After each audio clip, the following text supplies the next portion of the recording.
जय हिंद, वंदे मातरम। बहुत बहुत स्वागत है आपका परचम क्लासेस पर। तो आज हम एक बहुत ही ज्वलंत मुद्दे पर चर्चा करने वाले हैं, दैट इज ईरान और इजराइल के बीच में जो युद्ध शुरू हो गया है, या कह लीजिए कन्फ्लिक्ट शुरू हो गया है। ये कन्फ्लिक्ट क्या है, क्यों है, इसके पीछे बैकग्राउंड क्या है, इजराइल बनने की हिस्ट्री भी थोड़ा सा हम जानेंगे। ईरान, जो मॉडर्न ईरान है वो कब आया एग्जिस्टेंस में, उसके बारे में समझेंगे। क्योंकि उनको बिना समझे जो है ईरान और इजराइल के बीच में क्या लड़ाई है, ये समझ पाना मुश्किल है। इसमें हिजबुल्लाह का रोल क्या है, हूती रेबल्स कहां पर हैं, हमास का क्या रोल है, ये भी हम समझेंगे। उसके बाद हम देखेंगे कि इसमें ग्लोबल लीडर्स, यूएस का क्या कहना है, रशिया का क्या स्टैंड है, इंडिया का स्टैंड क्या है, चाइना का स्टैंड क्या है, और इसके अलावा ग्लोबल इकोनॉमी पे इसका क्या इंपैक्ट होगा। ये हमारा आज के सेशन की चर्चा रहेगी। ठीक है, तो एक क्रोनोलॉजी में चलेंगे, शुरुआत करते हैं सेशन की।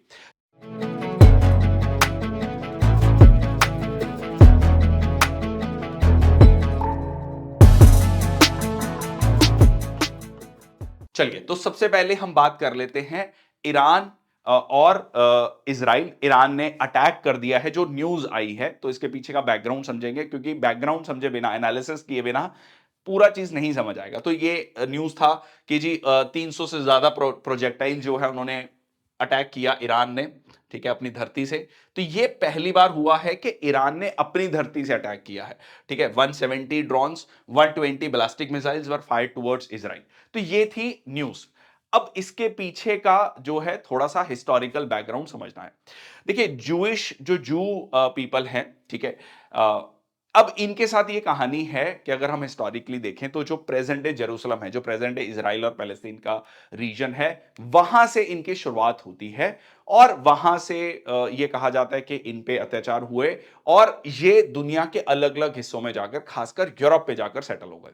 तो जू एज अ कम्युनिटी कहीं पर भी जो है एज अ कंसेंट्रेटेड नहीं थी। कोई एक जूइश नेशन नहीं रहा कभी भी। ठीक है, ये हमेशा से कह लीजिए मेनली बिजनेस कम्युनिटी रही है, व्यापार में रही है, और काफी प्रॉस्परस कम्युनिटी रही है। बट कहीं पर भी अगर आप देखेंगे, उनके पास अपना एक नेशन नहीं रहा। अब fast forward to 1870s 1880s, यहां पर यूरोप में एक डिमांड उठती है कि एक जूइश नेशन होना चाहिए, एक ज्यूस का अलग से एक देश होना चाहिए। तो ये एक डिमांड थी, उसको लेकर चर्चा थी। बट ये जो डिमांड थी, ये कुछ कह सकते हैं कि लिमिटेड लोगों तक ही सीमित थी। अब fast forward to first world war. First world war में दो जो मेन कंटेंडर्स थे जो आपस में लड़ रहे थे, उसमें एक तरफ ब्रिटेन था और एक तरफ जर्मनी था। जर्मनी में बहुत सारे ज्यूज रहते थे। तो यहां पर उन ज्यूज की मदद लेने के लिए ब्रिटिश सरकार एक, कह लीजिए, एक प्रपोजल रखती है, एक चाल चलती है, ऐसे कह सकते हैं। वो ये कहते हैं कि हमें जो है एक जूइश होम, नेशनल होम होना चाहिए। ठीक है, जो ब्रिटेन की सरकार है वो इसकी पक्षधर है। ठीक है जी। तो उन्होंने एक बात कही। अब फर्स्ट वर्ल्ड वॉर, प्रथम विश्व युद्ध जो है, ब्रिटेन जीतता है, या उसके जो पावर्स हैं, उसके साथ की पावर्स हैं, वो जीतते हैं। अब उसके बाद जो है पैलेस्तीन को कंट्रोल कौन कर रहा है? ब्रिटेन कर रहा है। रिमेंबर, कांग्रेस में खिलाफत मूवमेंट है ना, हम मॉडर्न इंडियन हिस्ट्री में भी उसके बारे में पढ़ते हैं। ठीक है, तो वो अल्टीमेटली यही था कि ऑटोमन एम्पायर के जो है, कह लीजिए, जो प्रेजेंट डे तुर्की है, प्रेजेंट डे इजराइल जो पर्टिकुलर रीजन है, वो उसकी गद्दी पर कौन बैठेगा। ठीक है, फिर कमाल पाशा आते हैं तुर्की में, रूलर बन के एक सेकुलर सरकार चलाते हैं। ठीक है, सो जस्ट एक ब्रीफ आपको उसका आइडिया दे रहा हूं। अच्छा, अब आते हैं यहां पर कहानी। तो प्रेजेंट डे जो पैलेस्तीन इजराइल का रीजन है, इसको ये यहां पर क्या करने लगता है? कंट्रोल करने लगते हैं। ब्रिटेन कंट्रोल करने लगता है। तो धीरे धीरे बहुत सारे ज्यूज जो हैं यहां पर आकर सेटल होने लगते हैं। दो बहुत सारे ज्यूज वापस भी चले जाते हैं, क्योंकि बहुत ज्यादा रेजिस्टेंस होती है। वहां के जो अरब रहने वाले थे, जो मतलब मूल निवासी थे वहां के, उनसे जो है बहुत ज्यादा जो है रेजिस्टेंस होती है। बट बहुत सारे जूइश यहां पर सेटल डाउन होना शुरू होते हैं। फिर होता है आपका सेकेंड वर्ल्ड वॉर।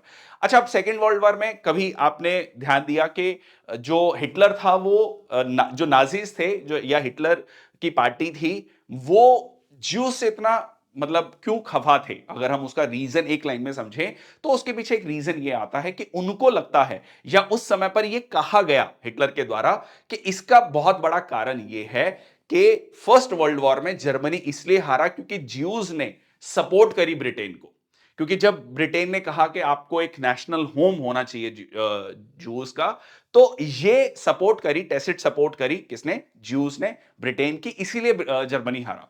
तो जर्मनी में मतलब एक तरीके से विलन के रूप में उनको प्रोजेक्ट किया गया, फिर उनके साथ अत्याचार हुए। दैट स्टोरी जो जेनोसाइड की हम बात देखते हैं सेकेंड वर्ल्ड वॉर में ज्यूस के साथ।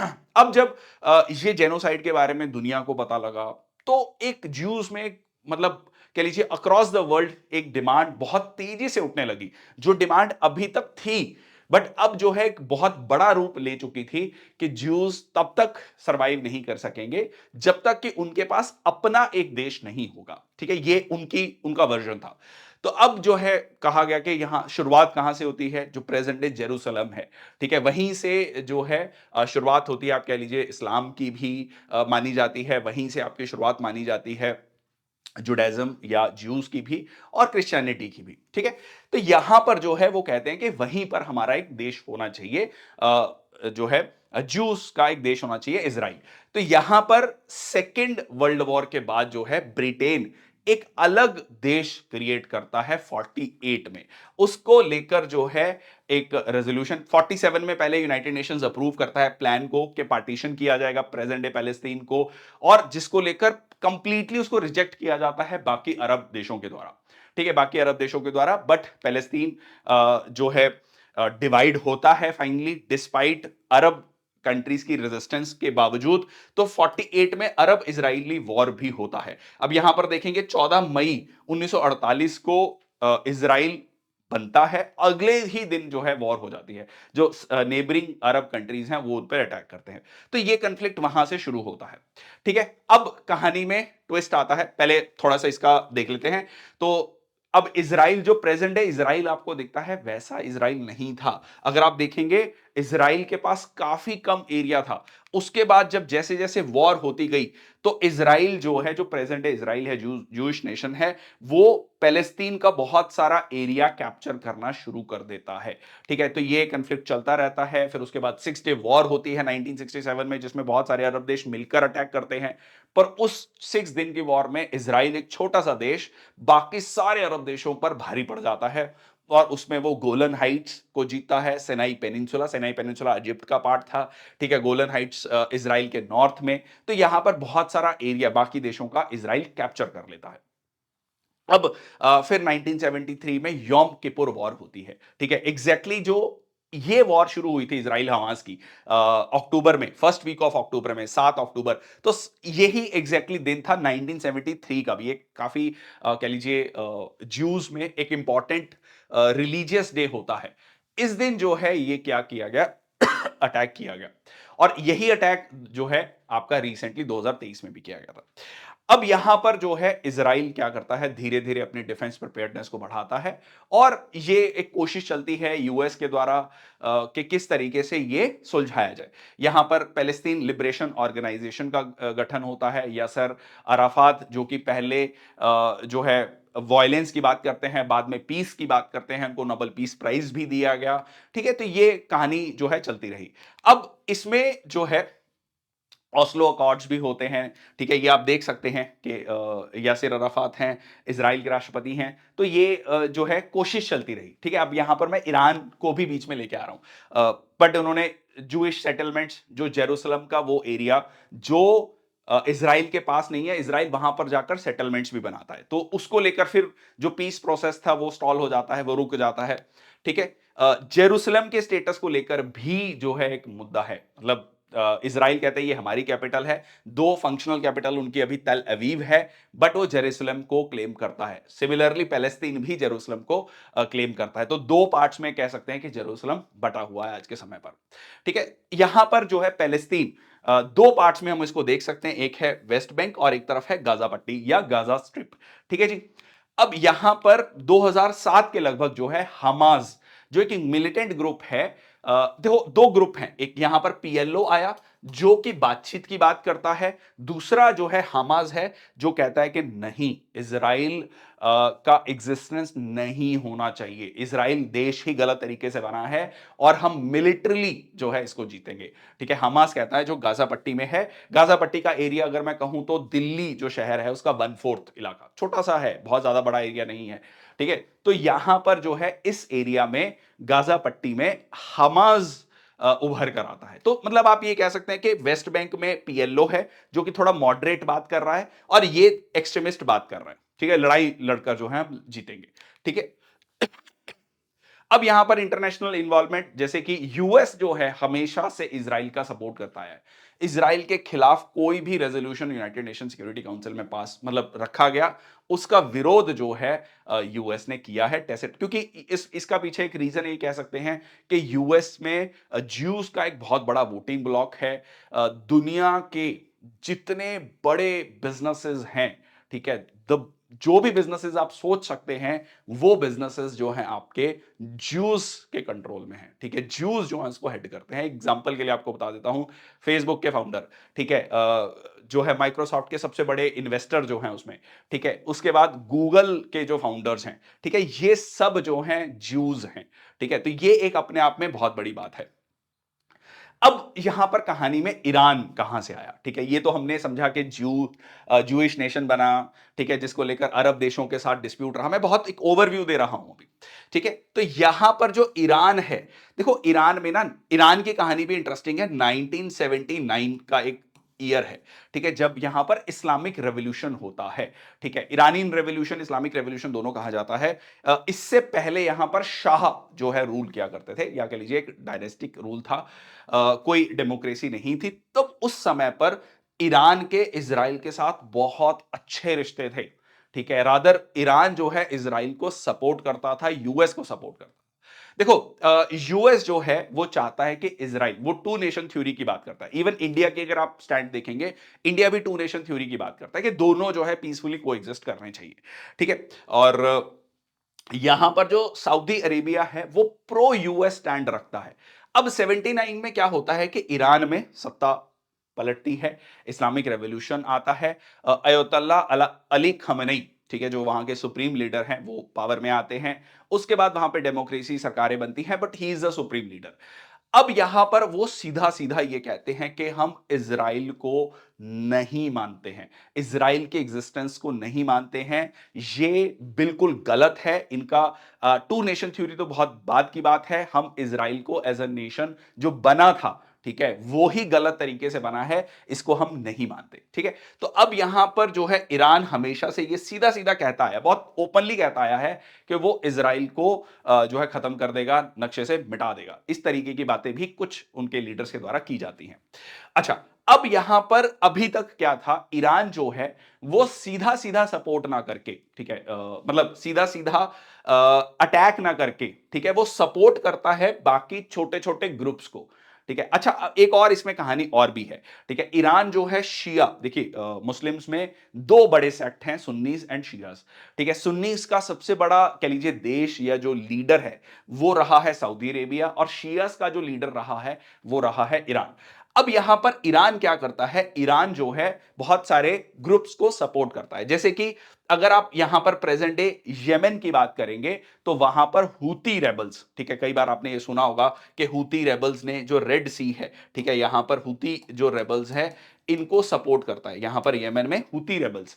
सिमिलरली लेबनान में है हिजबुल्ला, ठीक है, हिजबुल्ला, ठीक है, हिजबुल्ला ग्रुप है। ठीक है, अगेन इसको भी इनडायरेक्टली ईरान जो है सपोर्ट करता है, उनको हथियार देता है, ट्रेनिंग देता है। ठीक है, तो ये एक ग्रुप है जो कि लगातार इजराइल से लड़ रहे हैं। और अब रिसेंटली अगर हम जो हमास की बात करते हैं, जो कि गाजा पट्टी में एक्टिव है, उसमें भी ये कहा जाता है कि सीधा सीधा उनके पास जो हथियार हैं, जो बहुत सारी मिसाइल्स हैं, वो ईरान की है। ईरान ने जो है जब ये वॉर शुरू हुआ था, पहले ही दिन से जो है हमास का सपोर्ट किया, बहुत खुलकर सपोर्ट किया। और हमास को कह लीजिए सपोर्ट जो है both in terms of money and military जो है ये ईरान प्रोवाइड कर रहा है। अच्छा, अब फिर ईरान डायरेक्ट क्यों कूद गया, जब उन्होंने, ईरान ने येमेन में हूती हूती रेबल्स हैं, लेबनान में हिजबुल्लाह है, गाजा पट्टी में हमास है, तो फिर डायरेक्टली जो है अटैक करने की जरूरत क्यों पड़ी? क्योंकि अब जो है इज़राइल इज़राइल जिसको पता है कि ये सारी कहानी पीछे से कौन खेल रहा है, इज़राइल ने सीरिया में जो ईरान का कॉन्सुलेट है, मतलब कॉन्सुलेट ऐसे समझ लो एम्बेसी है, एम्बेसी का एम्बेसी होती है और ऑफिसेज होते हैं, ठीक है? तो उस पे अटैक किया। अब यहां पर यूनाइटेड नेशन कन्वेंशन के अकॉर्डिंग जो एम्बेसी होती है वो दूसरे देश की टेरिटरी होती है। एग्जांपल के लिए लेता हूं, मान लीजिए दिल्ली में यूएस की जो एम्बेसी होगी, तो वो जो एम्बेसी का एरिया है वो प्रैक्टिकल टर्म्स में यूएस की टेरिटरी है, ठीक है?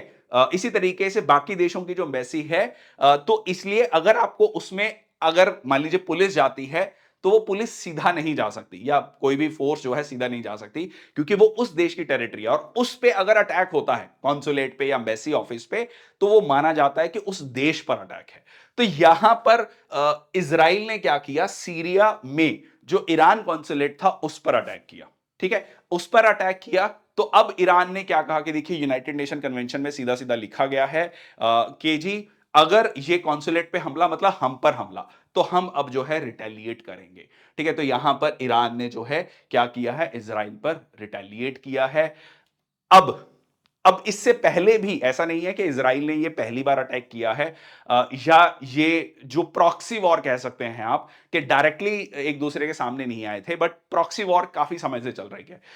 इजराइल ने यहां पर जो है ईरान पर यह आरोप लगता है कि वो एक न्यूक्लियर वेपन तैयार कर रहा है, ठीक है? तो यह भी एक खतरा है कि ये रीजन में एक न्यूक्लियर वॉर की तरफ जा सकते हैं, थर्ड वर्ल्ड वॉर की तरफ भी। कुछ लोगों का तो यह भी कहना है कि रशिया यूक्रेन वॉर भी इतनी सेंसिटिव नहीं थी जितनी कि इजराइल और ईरान वॉर है, that can actually lead to third world war, ठीक है? ओके, अब यहां पर जो इजराइल है, इजराइल ने ईरान के जो है स्टक्सनेट एक मलेशियस सॉफ्टवेयर बनाया, उनके इंपॉर्टेंट एस्टेब्लिशमेंट्स पर साइबर अटैक, सिंपली अगर कहें तो साइबर अटैक किया। इवन ईरान ने जो ये मिसाइल्स का अटैक किया है, इसमें भी उन्होंने कहा कि मिसाइल के अटैक से एक दिन पहले हमने वहां पर साइबर अटैक किया, वहां की बहुत सारी मिसाइल्स को डिसफंक्शनल कर दिया है। तो ये साइबर वॉरफेयर, ठीक है, एक दूसरे के यहां पर इजराइल ने रिसेंटली ईरान के बहुत सारे जो बड़े मिलिट्री लीडर्स हैं उनको उन पर टारगेटेड किलिंग करी। तो ये सारी चीजें जो हैं, खासकर अगर उसमें हम देखें इजराइल की जो स्पाई एजेंसी है, इंटेलिजेंस एजेंसी है मोसाद, उसका एक बहुत बड़ा रोल रहा है। तो ये सारी चीजें पहले से चल रही थी, ऐसा ये नहीं है कि ईरान और इजराइल के बीच में जो एक कन्फ्लिक्ट है ये नया है और या फिर पहले से एक दूसरे पर अटैक नहीं हो रहा था। बट अब जो है आप कह सकते हैं हार्ड वॉर। देखो दो चीजें होती है वॉर में, एक है आपका इस तरीके से टारगेटेड किलिंग करना या फिर साइबर अटैक्स करना। अब जो बकायदा मिसाइल अटैक किया गया है ये इंपॉर्टेंट है। अब यहां पर जियोपॉलिटिक्स पे चलता हूं मैं, ठीक है? कंटेंट पे नहीं, जियोपॉलिटिक्स पे आते हैं। जियोपॉलिटिक्स में जो सबसे इंपॉर्टेंट चीज आई है वो यूएस की साख है। देखिए यूएस को खासकर 1991 जब यूएसएसआर का डिसइंटीग्रेशन हुआ, सोवियत रूस का डिसइंटीग्रेशन हुआ, उसके बाद एकमात्र जो पावर थी दुनिया में वो यूएस थी। अब धीरे धीरे यूएस की साख गिरती जा रही है। इसका कुछ पिछले 3-4 साल में कुछ पॉइंट्स बता देता हूं। देखिए सबसे पहले आपका किस तरीके से अफगानिस्तान से अमेरिका को भागना पड़ा, लिटरली भागना पड़ा, ठीक है? बहुत सारे अटैक भी किए, जो है 15 अगस्त 2021 को फाइनली जो है वो आजाद होते हैं, ठीक है? सॉरी 22 में, ठीक है, आई एम रियली सॉरी। तो यहां पर जो है सीधा सीधा अटैक किया गया है। पिछले कुछ सालों में पहले अफगानिस्तान से उनको जाना पड़ा, ठीक है, अफगानिस्तान से लिटरली भागना पड़ा अगर मैं कहूं तो, ठीक है? फिर आप यहां पर रशिया यूक्रेन वॉर में डायरेक्टली रशिया यूएस ने इन्वॉल्वमेंट नहीं करी, हथियार देते रहे बट डायरेक्टली इन्वॉल्वमेंट नहीं करी। अब ये भी बात आ रही है कि उनके पास भी बहुत ज्यादा हथियार या पैसा नहीं है। फिर इजराइल हमास वॉर चली, ठीक है, उसको भी बहुत ज्यादा जो है रोक नहीं पा रहे हैं अगर देखा जाए। देखो 1991 के बाद यूएसए जो है एक यूएसएसआर के विघटन के बाद, यूएसएसआर के डिसइंटीग्रेशन के बाद एक एकमात्र पावर थी। बट अब धीरे धीरे उनका एक इन्फ्लुएंस खत्म हो रहा है, वो बेशक मिलिट्री इन्फ्लुएंस हो और मनी इन्फ्लुएंस हो। मैं ये नहीं कह रहा हूं खत्म मतलब बिल्कुल खत्म हो गया है, डिक्रीजिंग ट्रेंड में है, ठीक है? तो ये एक बहुत इंपॉर्टेंट यहां पर लेसन है। अच्छा, यहां पर अब ईरान को अगर आप देखेंगे सपोर्ट कर रहा है पीछे से रशिया और चाइना, ठीक है? रशिया और चाइना, क्योंकि ईरान ने रशिया यूक्रेन वॉर में ईरान ने बहुत सारे हथियार दिए हैं रशिया को, तो रशिया जो है यहां पर सीधा सीधा जो है, अब ईरान ने इवन वार्निंग भी दी अमेरिका को कि आप बीच में मत आना, ठीक है, आपके लिए खतरनाक हो सकता है। तो आप सोच के चलिए, ईरान जो है अमेरिका को धमकी दे रहा है। और जब अमेरिका के राष्ट्रपति से पूछा गया कि आपका क्या कहना है कि युद्ध होना चाहिए, उन्होंने कहा डोंट, ठीक, सिंपल वर्ड डोंट, और अगले दिन उन्होंने ईरान ने अटैक कर दिया इजराइल पर। तो सीधा सीधा जो यूएस के राष्ट्रपति की एक स्टेटमेंट थी उसको भी नहीं सुना। और अब ये कहा जा रहा है बेंजामिन नेतन्याहू जो कि इजराइल के प्रधानमंत्री हैं कि आप वॉर में मत जाइए, आप जो है इस कॉन्फ्लिक्ट को माइल्ड कीजिए, बट उनका ये कहना है कि जी नहीं, हम हमास को खत्म किए बिना नहीं रुकेंगे और ईरान पर भी अटैक करेंगे। तो अब ये जो कॉन्फ्लिक्ट है कितना ज्यादा फ्लेयर अप होगा ये अभी कहना मुश्किल है। ठीक है, तो ये सारी की सारी कहानी है जो मैंने आपको बताई रशिया चाइना। अब इंडिया का स्टैंड क्या है, ठीक है, इंडिया कहां पर खड़ा है। देखिए इंडिया का स्टैंड अगर हम बात करें, ईरान के साथ हमारे हिस्टोरिकल जो है रिलेशंस हैं, इसके अलावा इजराइल, ठीक है, इजराइल के साथ खासकर रीसेंट टाइम्स में हमारे रिश्ते काफी सुधरे हैं। 90s में हमने इजराइल के साथ एक फॉर्मली रिलेशंस एस्टेब्लिश किए थे। बहुत सारी डिफेंस इक्विपमेंट, बहुत सारी इन्वेस्टमेंट हमें इजराइल से आती है। सिमिलरली ईरान से हमें बहुत ज्यादा तेल आता है। अब दोनों, और इजराइल पैलेस्तीन इशू को लेकर इंडिया ने पहले ही बात कह दी है कि हम टू नेशन थ्योरी पर विश्वास रखते हैं, दोनों स्टेट्स जो है एग्जिस्ट करनी चाहिए, पीसफुली को एग्जिस्ट करनी चाहिए। ठीक है, अब ईरान के साथ भी हमारे रिश्ते बीच में खासकर डोनाल्ड ट्रंप के समय पर थोड़े से रिश्ते गड़बड़ हुए। हमने रिश्ते कहीं ना कहीं उनसे तेल लेना जो है, जो क्रूड ऑयल है वो लेना बंद किया। वहां पर भी चाइना की एंट्री हुई। चाइना ने कहा कि डोंट वरी, हम आपके साथ खड़े हैं। इंडिया पर तंज कसते हुए यह भी कहा कि एक फोन कॉल आने पर, मतलब ये फोन कॉल आना मतलब ट्रंप का फोन कॉल आया भारत में और इंडिया ने क्रूड ऑयल लेना बंद कर दिया, कि हम फोन कॉल आने पर आपसे रिश्ते नहीं तोड़ेंगे। ये सीधा सीधा इंडिया की तरफ इशारा था। और यह भी कहा कि हम जो है इतने बिलियन डॉलर जो है आप पे इन्वेस्ट करेंगे 25 साल में, 400 बिलियन डॉलर, इस बातें जो है चाइना ने कही। तो यहां पर इस पूरे के पूरे सिस्टम में, और इवन जो ईरान और सऊदी अरेबिया जो बिल्कुल ओपोजिट मतलब हैं आइडियोलॉजी में, या कह लीजिए एक शिया नेशन है, एक सुन्नी नेशन है, दोनों में आपस में कन्फ्लिक्ट रहा है, दोनों में एक संबंध स्थापना करने में बहुत सालों बाद जो है रिलेशंस मेंटेन हुए। इसके पीछे भी चाइना का रोल है। ठीक है, चाइना ने जो है, अब चाइना उसको कैसे प्रोजेक्ट कर रहा है कि देखो हम तो पीस और सिक्योरिटी के लिए काम कर रहे हैं, दो देशों को साथ में मिलाने की कोशिश कर रहे हैं। तो ये है पूरा का पूरा एनालिसिस, ठीक है, इंडिया का स्टैंड। अब यहां पर बात कर लेते हैं ऑयल प्राइसेस की। ठीक है, ऑयल प्राइसेस, क्योंकि अब यहां पर सीधा सीधा इंडिया ने वार्निंग भी दे दी है जो इंडियंस को कि आप प्लीज इस एरिया में अभी मत जाइए। ठीक है, और यहां से इवैक्यूएशन की भी बातें ऑलरेडी शुरू हो गई हैं। और यहां से जो तेल है, क्योंकि ये रीजन में अगर यहां पर अटैक्स होंगे तो जो ये रीजन है, जो पर्शियन गल्फ का रीजन है, गल्फ ऑफ पर्शिया, तो वहां से जो तेल आना है, क्रूड ऑयल है, कच्चा तेल है, उसके प्राइसेस बढ़ सकते हैं। ऑलरेडी बढ़ गए हैं, 6 महीने के ऑल टाइम हाई प्राइसेस पे चल रहे हैं, लगभग $90। ठीक है, $90 जो है पर बैरल। एक बैरल में होता है कितने लीटर्स, कमेंट सेक्शन बॉक्स में आप लिखेंगे। सो $90 के लगभग पहुंच गए हैं। रशिया यूक्रेन वॉर जब शुरू हुई थी तब ये इट रीचेज अप टू $120। ठीक है, तो बहुत सारे लोगों का कहना है कि अभी ये प्राइसेस और बढ़ सकते हैं। अगर आप इंडिया की स्टॉक मार्केट को देखोगे तो स्टॉक मार्केट भी जब से ये युद्ध शुरू हुआ है लगातार नीचे जा रही है। ठीक है, जो कि 75,000 अगर सेंसेक्स की बात करूं टच कर गया था, तो 72,000 कुछ पे आ गया है। ये भी एक इंडिकेटर है सीधा सीधा कि किस तरीके से जो दुनिया भर की मार्केट्स हैं वो कैसे रिस्पॉन्ड कर रही हैं। तो देखना होगा आगे क्या होगा, बट अभी तक के लिए क्या ये इशू था, ईरान कैसे सपोर्ट कर रहा है बहुत सारे मिलिटेंट ग्रुप्स को जो कि इजराइल पर हमला करते हैं। अब डायरेक्टली ईरान आ गया है इस पूरे के पूरे कॉन्फ्लिक्ट में। इजराइल का क्या रिस्पांस होगा, इंडिया क्या कहेगा, ये सारा देखना होगा। इसको लेकर हम और वीडियोस लेकर आएंगे। बट यहां तक अगर किसी को समझ आ गया है कि पूरा कॉन्फ्लिक्ट क्या है, इजराइल कैसे बना, तो प्लीज जरूर शेयर कीजिएगा बाकी लोगों के साथ ये वीडियो, ताकि उनको भी सिंपल भाषा में ये समझ आ जाए कि कहानी क्या है। ठीक है जी, बहुत बहुत धन्यवाद, थैंक यू सो मच। जय हिंद, वंदे मातरम।